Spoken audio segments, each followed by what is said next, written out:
Today we've got a story about an animal, quite a big animal with very big teeth, very snappy teeth, a crocodile. And this is called the Selfish Crocodile. So he's very cross and very snappy. Shall we see why? Deep in the forest, in the river, lived a large crocodile. He was a very selfish crocodile. He didn't want any other creature to drink or bathe in the river. He thought it was his river. Every day he shouted to the creatures of the forest, "Stay away from my river. It's my river. If you come in my river, I'll eat you all." Oh dear.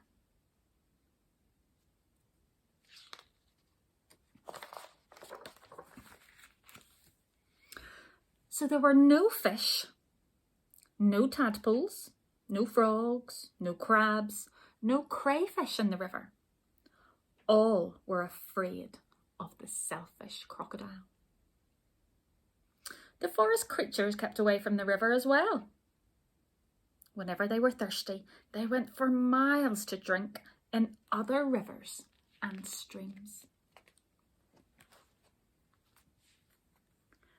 Every day, the crocodile lay on his great big back in the sun, picking his big sharp teeth with a stick.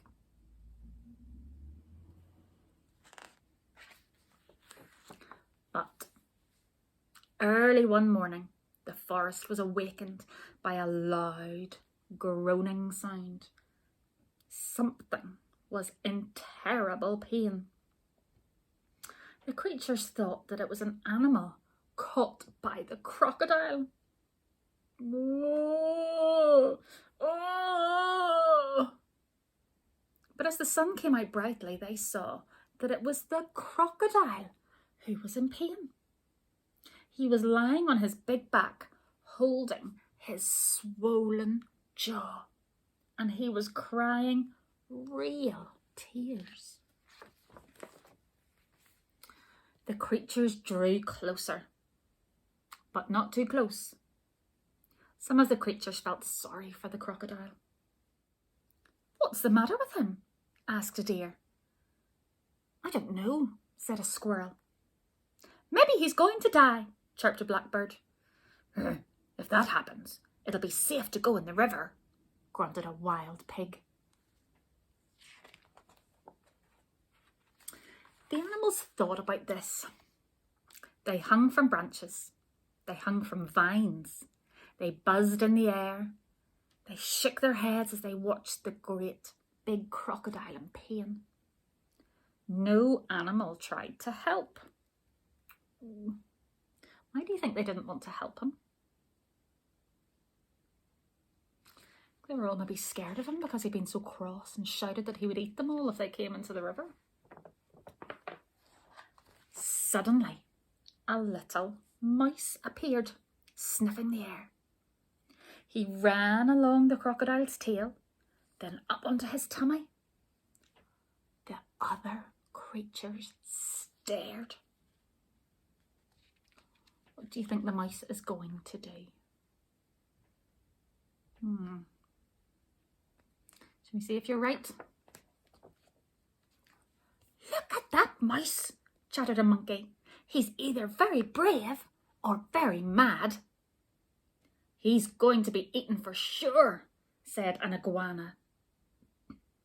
The mouse crept along the crocodile's big neck and into his open mouth.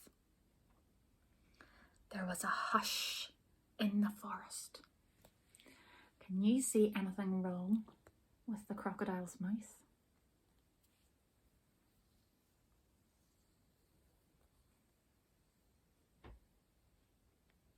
Look.